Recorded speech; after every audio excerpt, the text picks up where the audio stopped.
दर्शक बंधु एबे सारा भारत सह पूरा विश्व रे राम नाम रे गुंजरित होउछे पूरा परिवेश।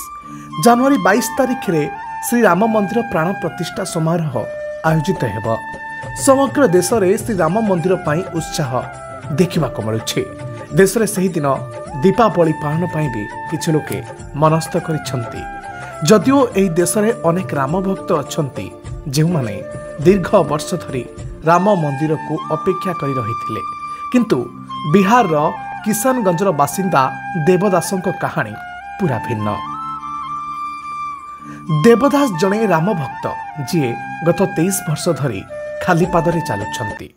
से एक शपथ नैथिले जे राम मंदिर निर्माण न हेबा पर्यंत से खाली पादरे चलिबे।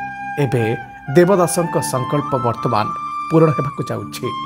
जेतेबेले देवदासंकु तांका संकल्प विषय पचरा गला, से कहिथिले जे प्रथमे तांकु खाली पादरे चलिबार अनेक असुविधार सम्मुखीन हेबाकु पड़ुथिला, किंतु वर्तमान सब किछि ठीक अछि। भगवान राम आशीर्वाद रु वर्तमान चलिबारे कोनोसी असुविधा हेउ नाही। देवदास कहिसंती जे गत 23 वर्ष धरी से खाली पादरे बुलुछंती एवं जेतेबेले श्री राम मंदिर संपूर्ण प्रस्तुति होई जिवो सेतेबेले से अयोध्या रे पहुंचबा परे जोता किंबा चपल पिंधिबे। भगवान श्री रामंकर एपरी भक्तों विषय जानिबा परे समग्र सहर तांको प्रशंसा करुछि। अनेक संगठन कर्मकर्ता माने तांकर भक्ति भाव देखि आश्चर्य होई जाइछंती। जनवरी 22 तारिख सारा देश रे राम भक्त मानक पई एक बड़ दिन रहिबो। श्री राम मंदिर प्राण प्रतिष्ठा समारोह आयोजित हेबो। समग्र देश पूरा विश्व रे श्री राम मंदिर पई उत्साह मध्य देखिबा को मिलुछि।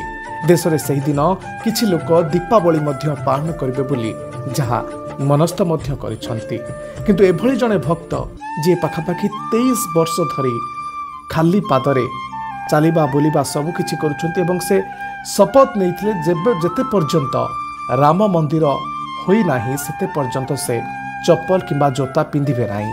हेले तांकर मानसिक पूर्ण होईछि। राम मंदिर आसंता जनवरी 22 तारिख रे प्रतिष्ठा समारोह आयोजित हेब। तेबे एहा परे से अयोध्या रे पहुंची चप्पल किंबा जूता पिंधिबे बोली मनस्थ करिसंती।